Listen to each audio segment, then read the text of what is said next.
Good morning friends. Standard 12 अर्थशास्त्र। હવે મિત્રો બોર્ડનું સેમ્પલ પેપર જે બહાર પડ્યું છે બરાબર, અને એની પેપર સ્ટેપ પર તમારા સુધી પહોંચી ગઈ છે. ઘણા બધા મિત્રોના માગણી છે કે એ પણ સોલ્વ કરવું જોઈએ બરાબર. આખું પેપર ટેક્સ્ટબુકમાંથી કાઢવામાં આવ્યું છે. જ્યારે મેં અહીંયા પેપર સ્ટાઇલ લીખી ત્યારે જ મેં તમને કીધું હતું કે ટેક્સ્ટબુકમાંથી કાઢવામાં આવેલું પેપર છે. ટેક્સ્ટબુકની પાછળ જે સ્વાધ્યાય આપ્યું હોય, ટેક્સ્ટબુકની પાછળ ટેક્સ્ચ્યુઅલ ક્વેશ્ચન્સ, ટૂંકમાં ટેક્સ્ટબુકની પાછળના સ્વાધ્યાયમાંથી પેપર લીધું છે. તો મિત્રો આપણે સેક્શન એ અને બી સોલ્વ કરીએ. બાકીના બધા જ જવાબ તમને સ્વાધ્યાયમાં મળી રહેશે. સૌથી પહેલાં વિભાગ એ,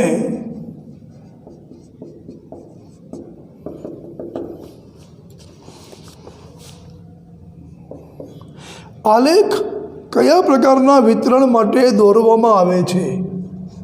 આલેખ કયા પ્રકારના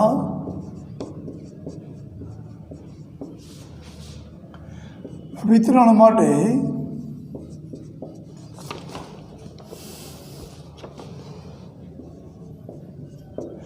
દોરવામાં આવે છે?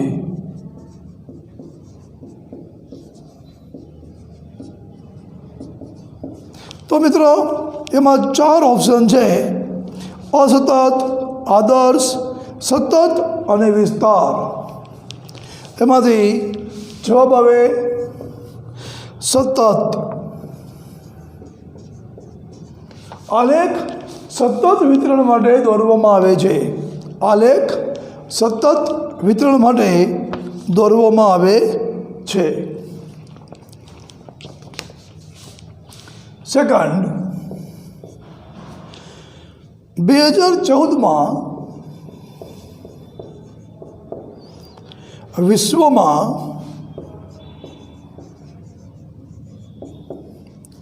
માનવ વિકાસ આંકની દ્રષ્ટિએ, માનવ વિકાસ આંકની દ્રષ્ટિએ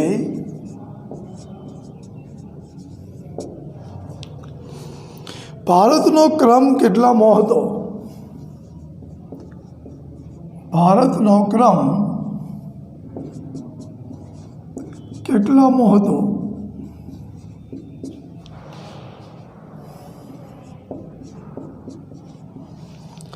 બે 2014માં વિશ્વ માનવ વિકાસ આંકની દ્રષ્ટિએ ભારતનો ક્રમ કેટલામો હતો? તો મિત્રો ઓપ્શન છે 130, 90, 147 અને 180. જવાબ શું આવે? 130. બરાબર.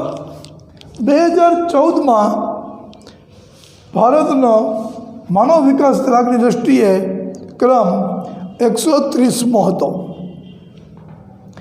હવે મિત્રો આ 2014 તમે યાદ રાખવાની મગજને કષ્ટી ન આપો તો પણ ચાલે, કારણ કે ટેક્સ્ટબુકમાં લેટેસ્ટ માહિતી આ જ આપી છે અને જૂની માહિતી ક્યારેય પૂછાતી નથી. ટેક્સ્ટબુકમાં આપેલું છેલ્લું વર્ષ હોય એ પૂછાય, અથવા તો ભારત આઝાદ થયું ત્યારનું કે 1950નું પૂછાય. 1950થી ભારતે વિકાસની દોડ શરૂ કરી ત્યારના આંકડા પૂછાય છે કે સ્થિતિ શું હતી, ભારત અહીંયા પહોંચ્યું, ક્યાંથી શરૂ કર્યું હતું. અને બીજું લેટેસ્ટ પૂછાય. ટેક્સ્ટબુકમાં લેટેસ્ટ 2014નું છે. એટલા માટે વિશ્વમાં માનવ વિકાસ આંકની દ્રષ્ટિએ ભારતનો ક્રમ કેટલામો હતો? કે 130મો. પછી થર્ડ, જીવનની ભૌતિક ગુણવત્તા આંક, જીવનની ભૌતિક ગુણવત્તા આંક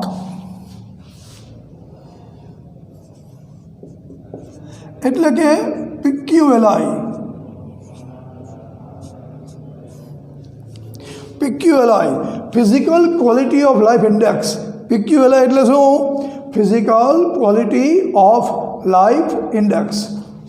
જીવનની ભૌતિક ગુણવત્તા આંક એટલે કે PQLI નું મહત્તમ મૂલ્ય કેટલું હોય છે? નું મહત્તમ મૂલ્ય કેટલું હોય છે? જીવનની ભૌતિક ગુણવત્તા આંક PQLI નું મહત્તમ મૂલ્ય કેટલું હોય છે? મિત્રો ઓપ્શન્સ છે 0, 100, 100થી ઓછું, 100થી વધુ. જવાબ આવે 100. જીવનની ભૌતિક ગુણવત્તા આંક PQLI કે જે મોરિસે ગોઈતું એનું મહત્તમ મૂલ્ય 100 હોય છે. ફોર્થ,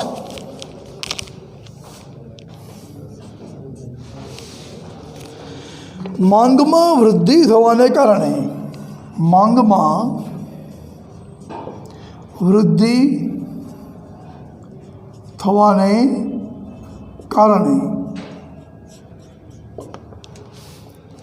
થતા ભાવ વધારાને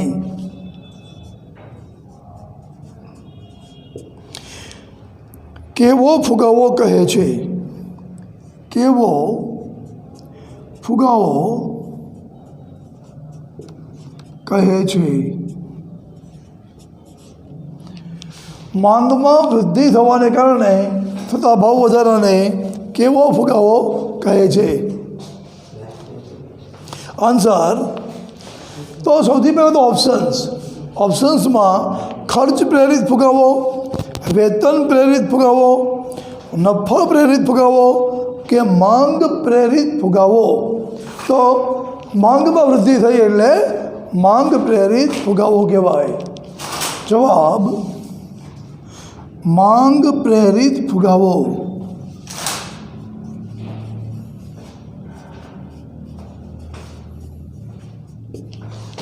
માંગમાં વૃદ્ધિ થવાને કારણે થતા ભાવ વધારાને કેવો ફુગાવો કહેવાય? માંગમાં વૃદ્ધિ થવાને કારણે થતા ભાવ વધારાને માંગ પ્રેરિત ફુગાવો કહેવાય. પછી ફિફ્થ, એ પેલા એક બોર્ડ વર્કનો ફોટો પણ મોકલી દઈએ તો શું કે જે મિત્રોને અત્યારે કદાચ ટીક કરવાનો ટાઈમ ન મળ્યો હોય, અત્યારે એટેન્ડ ન કરતા હોય, સોફ્ટવેરનો પ્રોબ્લેમ હોય, તો પછી પણ સાચા જવાબ બોર્ડના પેપરમાં ટીક કરી શકે.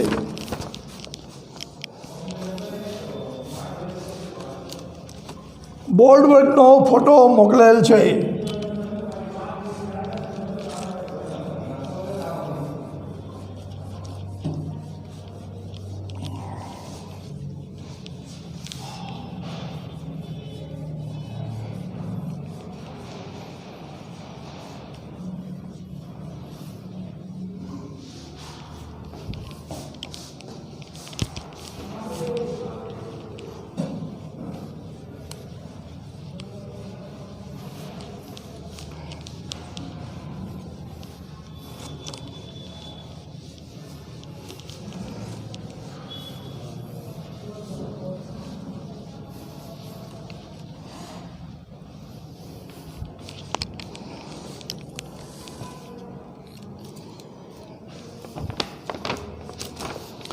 ફિફ્થ,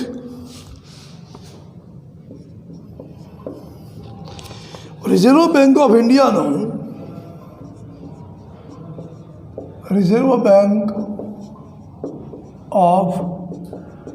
ઇન્ડિયાનું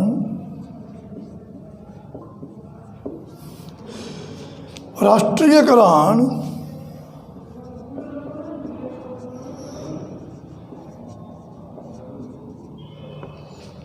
કયા વર્ષમાં કરવામાં આવ્યું? કયા વર્ષમાં કરવામાં આવ્યું?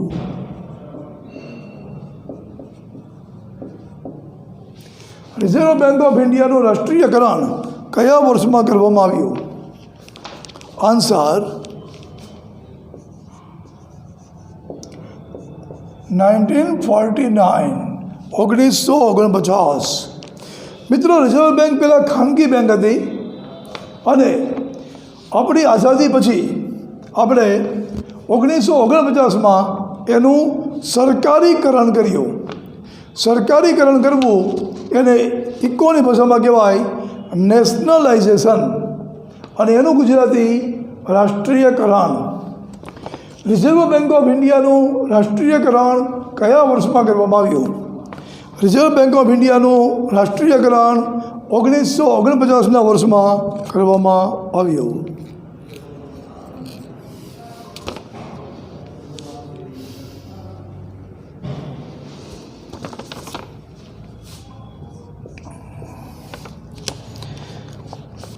ભારતમાં વેપારી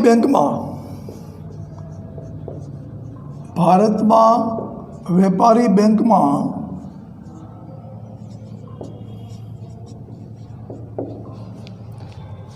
મોટે ભાગે કેટલા પ્રકારની થાપણો હોય છે?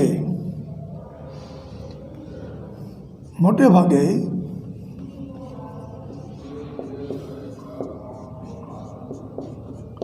કેટલા પ્રકારની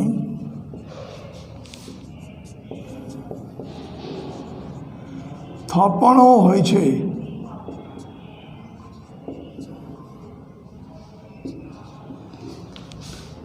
ભારતમાં વેપારી બેંકમાં મોટે ભાગે કેટલા પ્રકારની થાપણો હોય છે? આન્સર ઓપ્શન્સ છે 6, 2, 3 અને 5. આન્સર 3. આ 3 આન્સર તરીકે આવે એને યાદ રાખવાની ટેકનિક. કઈ 3? એના નામ યાદ રાખી લેવાના, એટલે આ 3 ઓટોમેટિક યાદ રહી જાય. પહેલી આ, બીજી આ, ત્રીજી આ. તો 3 પ્રકારની થાપણો યાદ રાખી લેવાની. એનાથી આપણને 3 તો યાદ રહી જ જાય. બીજો ફાયદો એ કે કોઈ વાર ટ્વિસ્ટેડ ક્વેશ્ચન આવેલો હોય, કે વેપારી બેંકમાં કયા કયા પ્રકારની થાપણો હોય છે, કેટલી નહીં, કઈ.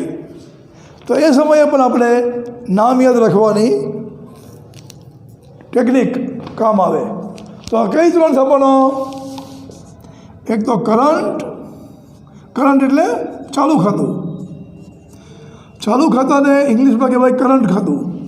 એક તો કરંટ, બીજું સેવિંગ્સ એટલે બચત ખાતું. બચત ખાતાને ઇંગ્લિશમાં કહેવાય savings.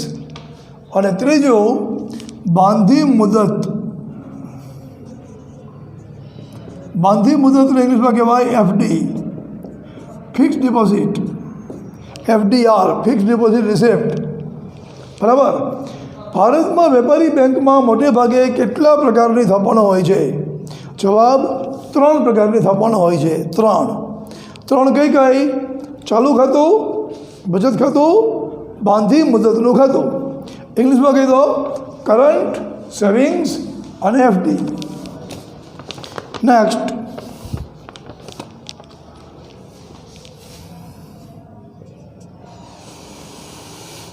Indian Council of Medical Research,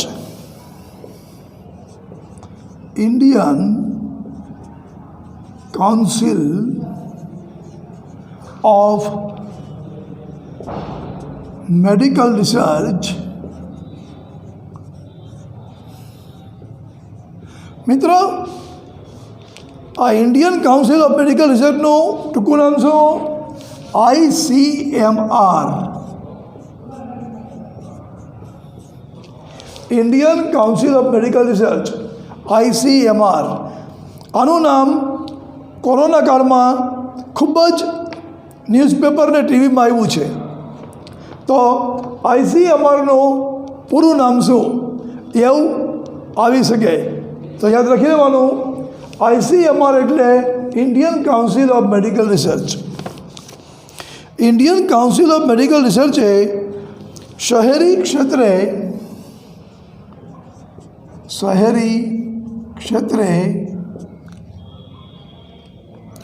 વ્યક્તિના ખોરાકમાં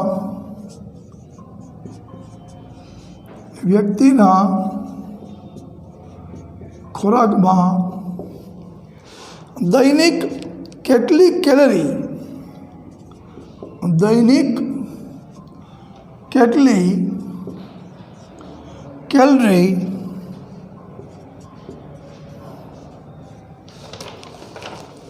નક્કી કરી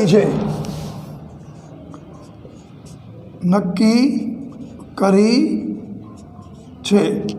બરાબર. ઇન્ડિયન કાઉન્સિલ ઓફ મેડિકલ રિસર્ચે શહેરી વિસ્તારમાં વ્યક્તિના ખોરાકમાં ન્યૂનતમ દૈનિક કેટલી કેલરી નક્કી કરી છે. તો મિત્રો જવાબ આવે, જો ઓપ્શન્સ છે 2400, 2300, 2200 અને 2100. 2400, 2300, 2200 અને 2100. જવાબ શું આવે? જવાબ આવશે 2100. 2100. ઇન્ડિયન કાઉન્સિલ ઓફ મેડિકલ રિસર્ચે ICMR Indian council of medical research શહેરી ક્ષેત્રે વ્યક્તિના ખોરાકમાં દૈનિક કેટલી કેલરી નક્કી કરી છે. તો 2100, 2100 મિનિમમ આટલી કેલરી શહેરી જીવન જીવવા માટે જોઈએ. જે માણસ આટલી કેલરી મળે એટલું પણ પોષણ મેળવી શકતો નથી, એ માણસને ખર્ચની રીતે ગરીબ ગણવામાં આવે. બરાબર. હવે મિત્રો શહેરીમાં 2100, તો પછી ગ્રામીણમાં કેટલા, એ પણ સાથે જ યાદ રાખી લેવું જોઈએ, તો સહેલાઈથી યાદ રાખી શકાય. અત્યારે શહેરી પૂછ્યું છે, બોર્ડમાં માનો કે ગ્રામીણ પૂછે, તો ગ્રામીણમાં 2400, 2400. બરાબર. ગ્રામીણમાં 2400. તો ગ્રામીણ વિસ્તારમાં કેલરી કેટલી? 2400, 2400. શહેરી વિસ્તારમાં 2100. શા માટે એમ? બરાબર. 12મા ધોરણ જેવા કોમર્સના બિગિનરમાં આવું ના પૂછાય, પણ કોઈ કોમ્પિટિટિવ એક્ઝામમાં મોટા ધોરણમાં અથવા તો 12થમાં પણ અઘરું પેપર હોય તો ગામડામાં શા માટે વધારે કેલરી એવું પૂછાય. તો ગામડામાં ઇન્ફ્રાસ્ટ્રક્ચરલ ફેસિલિટીઝ ઓછી હોય છે. ગામડામાં ઇન્ફ્રાસ્ટ્રક્ચરલ ફેસિલિટીઝ, વાહન વ્યવહારની સગવડ, પાણી, ઇલેક્ટ્રિસિટીની સગવડ ઓછી હોય છે. એટલા માટે મહેનતના કામ વધારે હોય છે. ઉપરાંત ગામડામાંથી મોટા ભાગના લોકો કૃષિ ઉપર આધારિત છે, ખેતી કરે છે, અને ખેતી મહેનતનો વિષય છે. એટલા માટે ગામડામાં ICMRએ વધારે કેલરી નક્કી કરી છે. સિટીમાં 2100 અને વિલેજમાં 2400. બરાબર. અર્બનમાં 2100, રૂરલમાં 2400. હા, થેન્ક યુ સંજયભાઈ. ચાલો, આનો એક બોર્ડ વર્કનો ફોટો પણ તમને મોકલી છે, જેથી કરીને જે મિત્રો અત્યારે એટેન્ડ ન કરતા હોય, અથવા તો જે મિત્રોને કોઈ ટેકનિકલ પ્રોબ્લેમના કારણે બરાબર દેખાતું ન હોય, બધાને આ ભવિષ્યમાં પણ ઉપયોગી થઈ શકે, બોર્ડની તૈયારી કરી શકે. ફોટો મોકલી દીધો છે.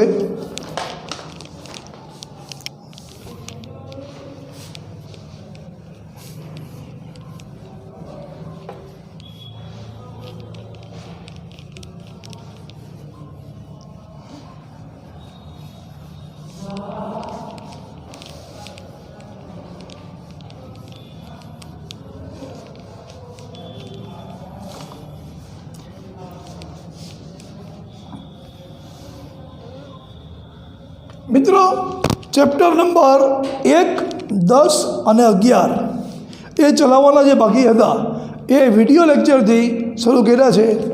વિડીયો લેક્ચર તમારા સુધી આવતા હશે. એમાં આપણે અત્યારે ફર્સ્ટ ચેપ્ટર ચાલે છે. આજે ઓનલાઈન છે એમાં આપણે વિડીયો લેક્ચર ડિસ્ટર્બ નહીં કરતા. મને કીધું કે ઘણા બધા વિદ્યાર્થીઓની માગણી છે કે પેપર સોલ્વ કરાવો, તો આપણે સેક્શન A અને B બોર્ડમાં સોલ્વ કરી છીએ. નેક્સ્ટ 8th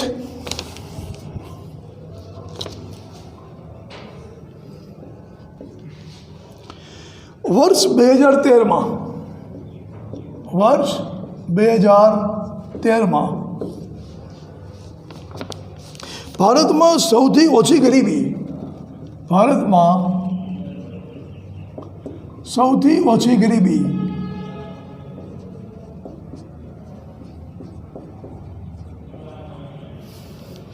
કયા રાજ્યમાં જોવા મળી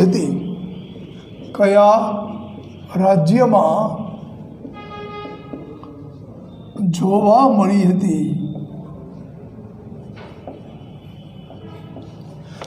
બીજા શબ્દોમાં ભારતનું સૌથી સમૃદ્ધ રાજ્ય કયું? તો ઓપ્શન્સ છે ગુજરાત, રાજસ્થાન, ગોવા અને બિહાર. તો મિત્રો જવાબ આવે ગોવા. મિત્રો વર્ષોથી ગોવા સમૃદ્ધ જ છે, આ કોઈ નવી વાત નથી.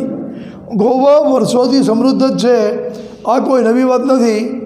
પરંતુ તમે જૂના કોર્સની બુક્સ જોશો તો એમાં જવાબ જુદો હશે, કારણ કે ત્યારે ગોવા કેન્દ્ર શાસિત પ્રદેશ હતો અને એટલા માટે રાજ્યમાં આવતું નહોતું. તો રાજ્ય બન્યા પછી હવે ઇન્ડિયાનું સૌથી મોટું રાજ્ય, સૌથી સમૃદ્ધ રાજ્ય ગોવા. ગોવાની વસ્તી ઓછી અને આવક વધારે ટુરિઝમના કારણે. આથી ટુરિઝમ, પછી મરીન, દરિયામાંથી મળતી વસ્તુઓ, તો એ બધાના કારણે ગોવાની આવક વધારે અને વસ્તી ઓછી. એટલા માટે ગોવા ભારતનું સૌથી વધુ સમૃદ્ધ રાજ્ય. વર્ષ 2013માં ભારતમાં સૌથી ઓછી ગરીબી કયા રાજ્યમાં જોવા મળી હતી? આન્સર ગોવા. 9th કયા પ્રકારની ઉત્પાદન પદ્ધતિ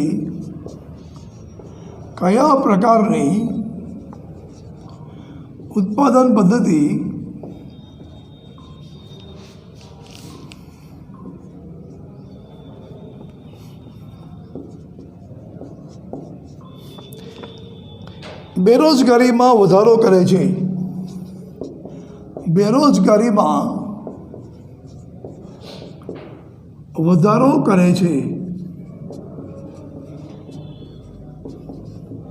કયા પ્રકારની ઉત્પાદન પદ્ધતિ બેરોજગારીમાં વધારો કરે છે? આન્સર્સમાં વિકલ્પ છે શ્રમ પ્રધાન, ખેત પ્રધાન, શિક્ષણ પ્રધાન કે પછી મૂડી પ્રધાન. જવાબ આવે મૂડી પ્રધાન.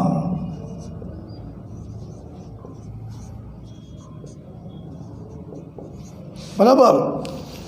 મૂડી પ્રધાન ઉત્પાદન પદ્ધતિ કોને કહેવાય?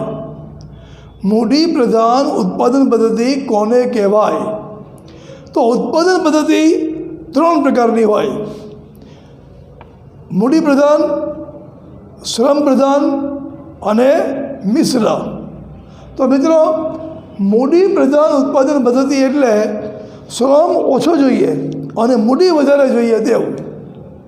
મોંઘા મશીનો, ઓટોમેટિક મશીન, જેમ બને એમ ઓછા માણસો જોઈએ, એને કહેશું મૂડી પ્રધાન ઉત્પાદન પદ્ધતિ.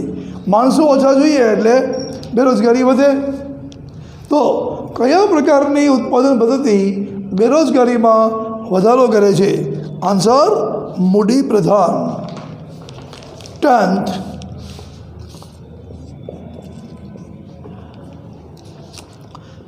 ફરજિયાત સ્વરૂપની બેરોજગારીનો વિચાર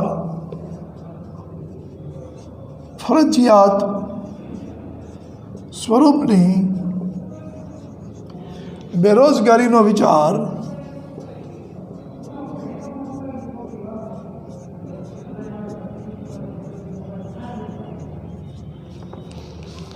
કયા શ્રમના પુરવઠાના સંદર્ભમાં કયા શ્રમના પુરવઠાના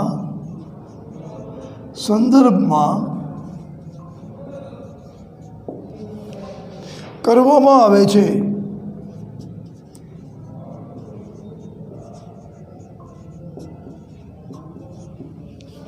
મતલબ ફરજિયાત સ્વરૂપની બેરોજગારીના ખ્યાલમાં શ્રમનો પુરવઠો કેવો હોય છે પૂછવાનો મતલબ એમ. આન્સર વિકલ્પ છે સક્રિય, નિષ્ક્રિય, બાળકો અને વૃદ્ધો. તો જવાબ આવશે સક્રિય. સક્રિય શ્રમ એટલે કેવો શ્રમ? સક્રિય શ્રમ એટલે જે લોકો કામ ધંધા કરવાની ઉંમરના છે, કામ ધંધો કરવાની શક્તિ ધરાવે છે, કામ ધંધો કરવાની આવડત ધરાવે છે અને જે વેતન મળે એ વેતને કામ કરવા તૈયાર છે, એને કહેશું સક્રિય શ્રમ. ફરજિયાત સ્વરૂપની બેરોજગારીનો વિચાર કયા શ્રમના પુરવઠાના સંદર્ભમાં કરવામાં આવે છે? તો કે સક્રિય શ્રમ. 11th,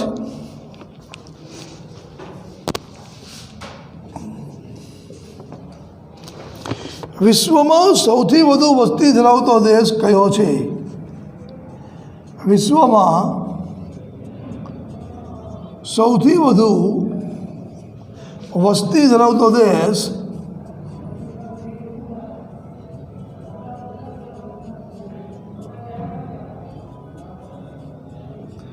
કયો છે? વિશ્વમાં સૌથી વધુ વસ્તી ધરાવતો દેશ કયો છે? ઓપ્શન છે ભારત, ચીન, બાંગ્લાદેશ અને નોર્વે. આન્સર આવશે ચીન.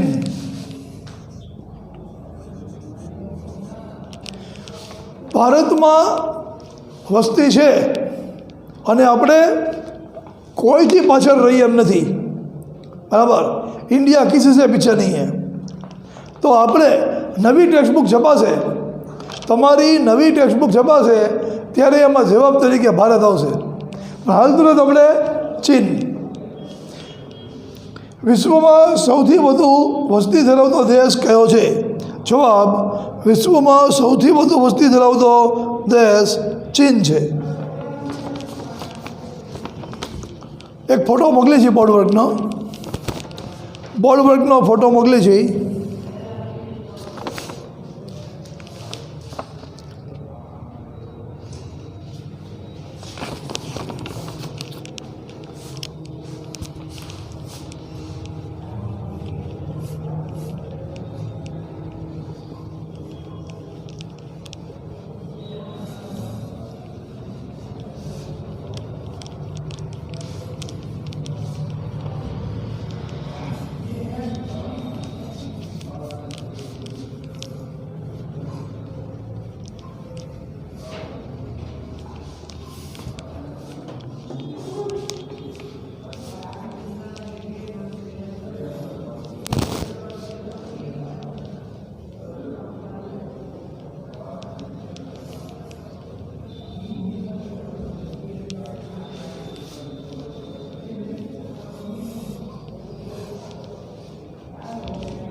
Next question.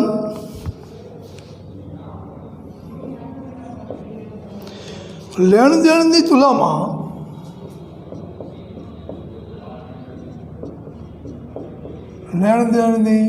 તુલનામાં કેટલા ખાતા હોય છે? કેટલા ખાતા હોય છે? લેણ દેણની તુલનામાં કેટલા ખાતા હોય છે? ઓપ્શન્સ છે 2, 3, 4, 6, 2, 3, 4, 5. આન્સર શું આવે? લેણદેણની તુલનામાં કેટલા ખાતા હોય? 2, 2 ખાતા હોય. લેણદેણની તુલનામાં 2 ખાતા હોય. કેટલા ખાતા હોય? 2. લેણદેણની તુલનામાં 2 ખાતા હોય. યાદ કેવી રીતે રાખવાનું? એ બંનેના નામ યાદ રાખી લેવાના. ચાલુ ખાતું, મૂડી ખાતું. એનાથી 2 છે એ તો યાદ રહી જ જાય. અને કોઈ વાર ફેરવીને ક્વેશ્ચન પૂછ્યો હોય, લેણદેણની તુલનાના ખાતાના માત્ર નામ આપો, તો પણ આપણને ઓટોમેટિક યાદ રહી ગયું. તો એ 2 કયા કયા? તો કે ચાલુ ખાતું અને મૂડી ખાતું.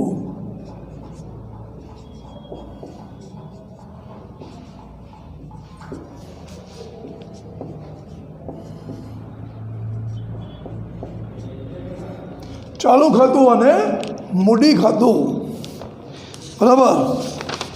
લેણદેણની તુલનામાં 2 ખાતા હોય, ચાલુ ખાતું અને મૂડી ખાતું. નેક્સ્ટ,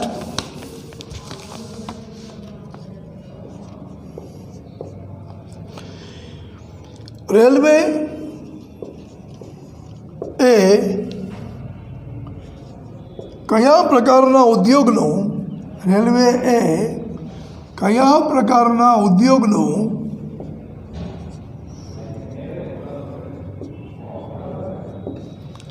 ઉદાહરણ છે?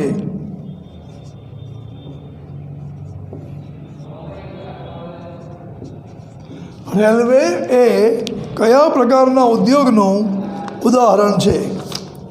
તો મિત્રો એમાં ઓપ્શન છે ખાનગી ક્ષેત્ર, જાહેર ક્ષેત્ર, સંયુક્ત ક્ષેત્ર અને સહકારી ક્ષેત્ર.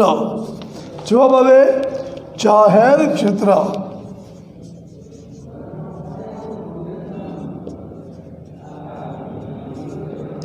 રેલવે જાહેર ક્ષેત્રના ઉદ્યોગનું ઉદાહરણ છે.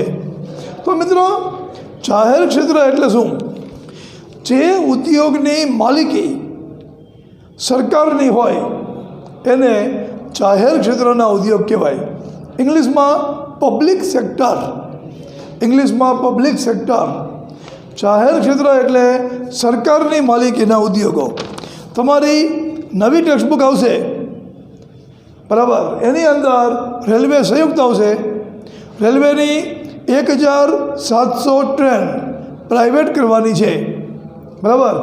ગામડાની જે ટ્રેનો છે કે જે ગામડાના ગરીબ લોકોને અપડાઉન કરવા માટે જરૂરી છે એ જ સરકાર હસ્તક રાખશે. અને જે કે ગુડ્સ ટ્રેન છે, માલ સામાનના પરિવહનની ટ્રેન છે, એ સરકાર હસ્તક રાખશે. બાકી શહેરો વચ્ચે, અર્બન સિટી વચ્ચે દોડતી બધી ટ્રેનોને પ્રાઇવેટ કરવા સરકાર જઈ રહી છે. પણ હાલ તુરંત જાહેર ક્ષેત્ર. આ વર્ષે બોર્ડમાં જાહેર ક્ષેત્ર. રેલવે કયા પ્રકારના ઉદ્યોગનું ઉદાહરણ છે? જવાબ જાહેર ક્ષેત્ર. નેક્સ્ટ,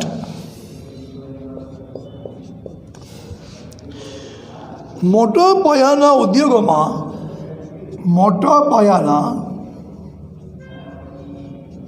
ઉદ્યોગોમાં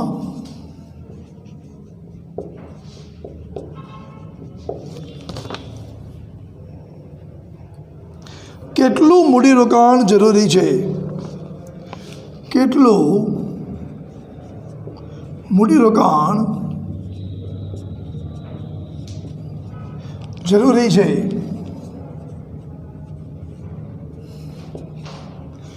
મોટા પાયાના ઉદ્યોગોમાં કેટલું મૂડીરોકાણ જરૂરી છે? આન્સર ઓપ્શન છે 2 કરોડથી વધુ, 5 કરોડથી વધુ, 8 કરોડથી વધુ અને 10 કરોડથી વધુ. અને આન્સર આવશે 10 કરોડથી વધુ.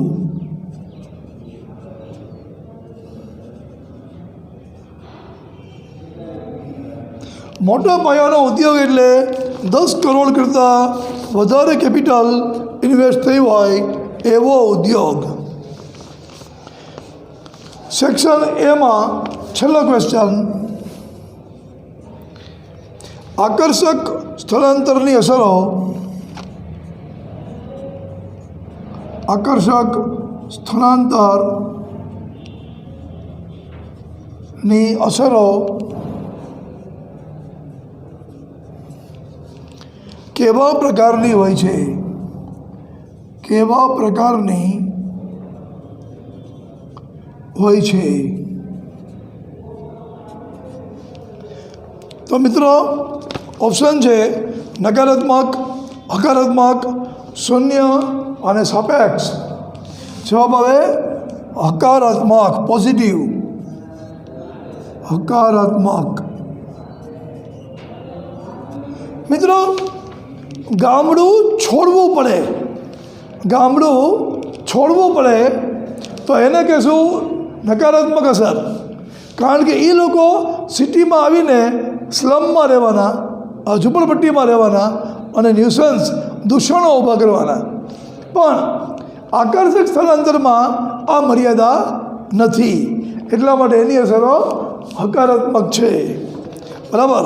તો મિત્રો આપણે સેક્શન બીથી બાકી છે. બરાબર. નેક્સ્ટ લેક્ચરમાં આપણે સેક્શન બી સોલ્વ કરીશું અને આપણે વિડીયો લેક્ચર દ્વારા ચેપ્ટર ફર્સ્ટ શરૂ કર્યું છે. તમારા સુધી વિડીયો પહોંચતા હશે.